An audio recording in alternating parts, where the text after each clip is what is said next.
Tinanggal na ng Korte Suprema ang financial aspect at pagiging kilala ng isang kandidato para matawag na nuisance candidate. Samantala, mas kakaunti ang mga naghain ng COC sa ikalawang araw ng filing. Yan ang ulat ni Joshua Garcia live. Joshua?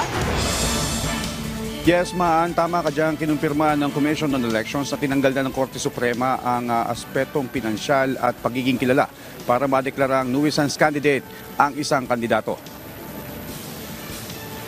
Maan, ayon kay COMELEC spokesperson Attorney Rex Laudianco, inalis na ng Korte Suprema ang financial aspect o pagkakaroon ng sapat na pondo at kasikatan para matawag na nuisance candidate. Gayunpaman, tiniyak ni Laudianco na may iba pa naman silang aspeto na maaaring tignan kung nararapat bang tanggapin ang ihahaing kandidatura ng mga tumatakbong individual. Titignan po namin, meron pa rin naman po dalawa natira para ma-determine kung ikaw ay bona fide nakakandidato. Tignan namin, ano ba actuations mo nung nag-file ka ng COC? Naiintindihan mo ba yung tinatakbo mong posisyon?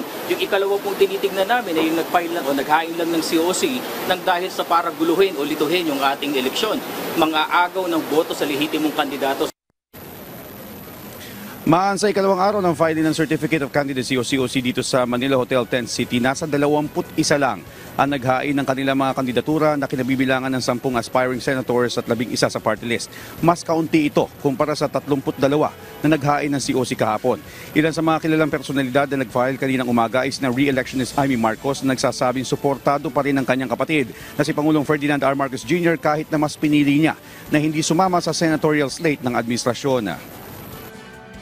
Tinataya ko na ako'y mananatiling malaya at matatag. Mas mainam na wala akong kalaban. Ayoko kasi ng ganoon ang nais ko talaga hindi tumahak ng dalawang ilog, kundi maging yung iisang ilog, ang malaking tubig, ang dagat kung saan magtatakpo lahat ng ilog. Para makausap natin lahat ng sektor.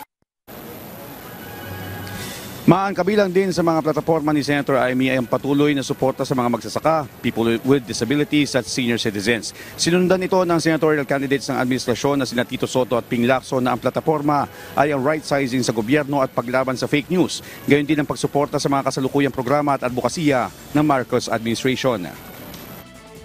The bill that I filed before that has not been acted upon should be pushed through. And that is the right sizing of government. The efficacy of government services is being executed so that incidents like the Alice Guo issue will never happen again. I will help President Bongbong Marcos pursue his administration's programs to benefit the majority of the Filipino people in alignment with his SONA message last year and in cadence with my personal credo. Ang tama ay paglaban, ang mali ay labanan. Naghain din ng kanyang kandidatura si re-electionist Lito Lapid na ang tututukan naman ay ang pagpapalakas ng agritourism sa bansa. Iyan po natin agritourism at saka bawat bayan, one product, one town. At yung nga po isusayaan natin at palalawigin ko po ang naipasa nating batas na pre-legal assistance at tinatawag Lapid Law. May ilang kilalang personalidad din na naghain ng kandidatura para sa party list gaya ng vendors party list na pinangunahan ni Deo Balbuena na sumikat sa social media bilang Diwata Pares, teachers party list habang may ilan din na naghain na independent aspiring senators. Samantala sinabi ng COMELEC na magdedeklara lamang ito ng gun ban sa mismong panahon ng eleksyon dahil kailangan ding isaalang-alang ang iba pang sektor. Nasa poder po at nasa kapangyarihan ng COMELEC yung gun ban at ito po ay nakatali sa election period. So kung kailan po ma-declare ang election period, dyan din po iiral ang gun ban. Sa katatapos lamang na press conference na pinangunahan ni COMELEC Chairman George Garcia ay inanunsyo nila ngayong araw na pinayagan ng makaboto ang 10 barangay EMBO sa Taguig, kung saan 3 dito ay nilagay sa 1st District at 7 sa 2nd District. At ayon sa komisyon, magiging applicable ito para sa 2025 midterm elections at sa mga susunod pang halalan. Pagdating naman sa assessment, ayon kay Attorney Garcia, ay walang any untoward incident na naiulat, so naging tahimik at payapa itong second day ng COC filing.